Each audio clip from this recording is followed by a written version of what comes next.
Hey legends, I've been doing a heck of a lot of reading lately and learning a lot of stuff. 44 years old and I'm still learning. Lifelong process. So I'm going to share with you 10 tips for successful lifelong learning and why you should always read to learn.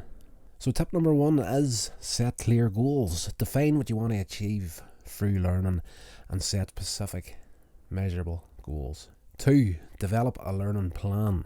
Create a structured plan for your learning, including getting yourself a timeline, the resources that you need, and most importantly, the accountability to keep with it.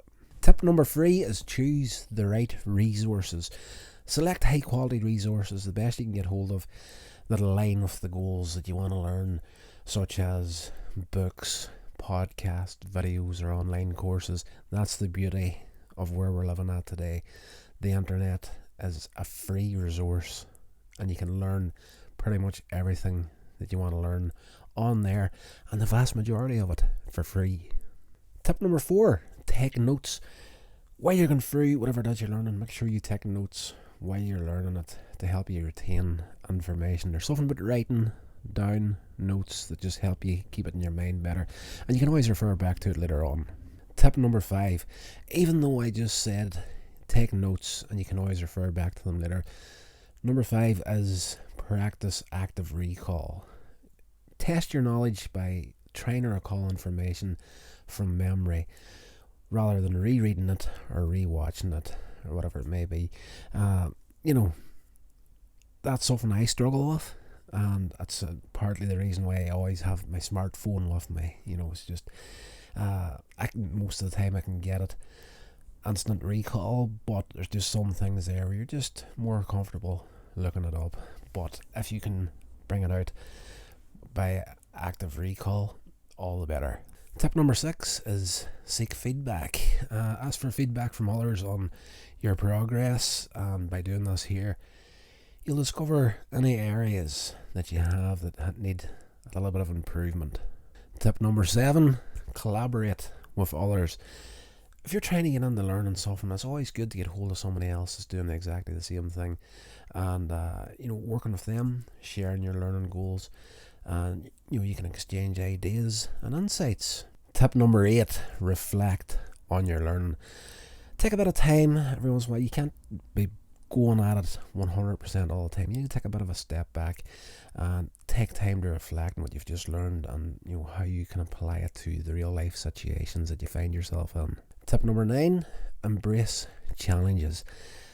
Embrace challenges and be willing to push yourself outside of your comfort zone to learn new things. That's the big thing we trip up on, especially whenever you get up into my time in life. You tend to think that you're stuck and you can't move on, you can't learn something new, but you can if you take the time and just be, again, persistent with it. So embrace the challenges of learning something new no matter what age you are.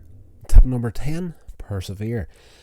Learning is a lifelong journey, so be patient and persistent in the pursuit of the knowledge that you're after. So there you are, guys, 10 tips, which is a bit out of the ordinary for me because I kind of want to stay to 7, so I don't know why I actually ended up with 10 for this video, but it is what it is. But it's a lot of good information there, and a lot of stuff that it's even pushing me to do things that I have never done before. Again, embracing challenges, all that sort of stuff.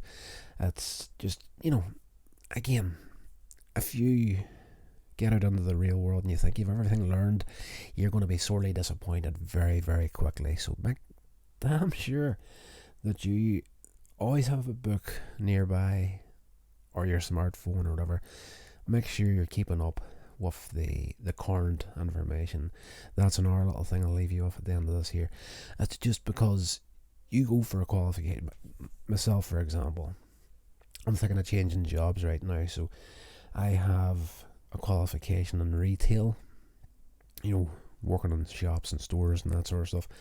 I'm up like an NVQ level 2, and that was gotten in the 1998, 1999. Whenever I got that, it's now 2023, and I'm pretty sure that qualification is out of date at this point. And if it's not out of date, I'm going to have to do a heck of a lot of work just to get up to speed again on that whole market, because the whole thing has completely changed since the 90s. So it is what it is. You know, you could leave university now with a degree, maybe 15 years down the line.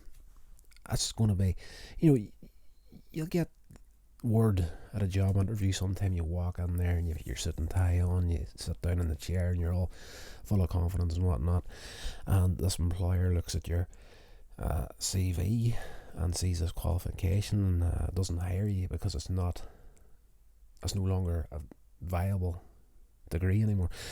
Just spitballing that, but it is what it is. I know for a fact, as far as retail goes, I have a lot of work to do and a lot of reading to get caught up in the stuff that I'm already qualified to do. So there's another little thought to end the video on. So guys, if this helped you, let me know in the comments, share it along, do all that good social media stuff, and I will love you forever. And until the next episode, stay safe, and I'll talk to you all then.